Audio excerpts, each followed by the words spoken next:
नाशिकच्या जागेचा तिढा कायम असताना सध्या भुजबळ फार्मवर हालचाली वाढलेल्या आहेत। भाजपचे पदाधिकारी मंत्री छगन भुजबळांच्या भेटीसाठी गेलेले आहेत।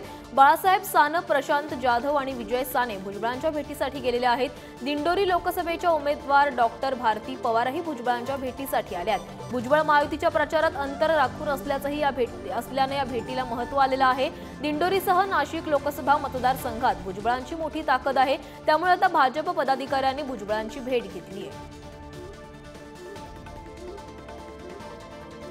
आपल्याला माहिती आहे की नाशिकमधील महायुतीचा तिढा अद्याप कायम आहे।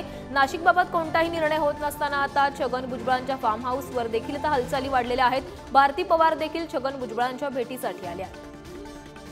तर याबाबत अधिक बोलण्यासाठी आमचे प्रतिनिधी किरण ताजणे आपल्यासोबत जोडले गेलेत। किरण, भारती पवार या छगन भुजबळांच्या भेटीसाठी आलेल्या आहेत। भुजबळांच्या फार्म हाऊसवर सध्या भेटीगाठी होतात, काय अधिकची माहिती समोर आली आहे?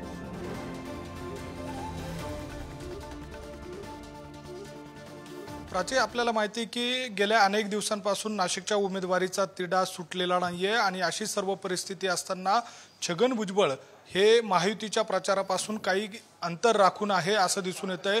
अनेकदा प्रचार सभांना देखील छगन भुजबळ उपस्थित राहत नाहीये। चंद्रपूरचा दौरा वगळता भुजबळ कुठेही प्रचारासाठी दिसून आलेलं नाहीये। त्यामुळे अशी सर्व परिस्थिती असताना नाशिकसह दिंडोरी लोकसभा मतदारसंघामध्ये छगन भुजबळांची मोठी ताकद आहे आणि याच सगळ्या काळामध्ये महायुतीला कुठलाही फटका बसू नये यासाठी भाजपचे पदाधिकारी छगन भुजबळांची भेट घेत असल्याची माहिती मिळते। यामध्ये स्वतः दिंडोरी लोकसभा मतदारसंघाच्या डॉक्टर भारती पवार ज्या उमेदवार आहेत त्या देखील भेटीसाठी आलेल्या आहेत। दिंडोरी लोकसभेचे प्रमुख असलेले बाळासाहेब सानप आणि शहराध्यक्ष प्रशांत जाधव हे देखील यावेळेला उपस्थित आहेत। त्यामुळे या सगळ्या भेटीच्या दरम्यान नेमक्या काय चर्चा होतात हे बघणं महत्त्वाचं असेल। दुसरी महत्त्वाची बाब म्हणजे नाशिकचा उमेदवार अद्यापही ठरलेला नाहीये, महायुतीकडनं त्याची घोषणा देखील झालेली नाहीये आणि अशी सर्व परिस्थिती असताना भाजपचे पदाधिकारी छगन भुजबळांची भेट घेत आहेत। त्यामुळे या भेटीला मोठं महत्त्व प्राप्त झालंय। नक्कीच किरण, तर आता बघावं लागणार आहे की या भेटीनंतर तरी छगन भुजबळ हे भाजपच्या उमेदवारांच्या प्रचारामध्ये सहभागी होत आहेत का? धन्यवाद तुम्ही दिलेल्या सविस्तर माहितीसाठी।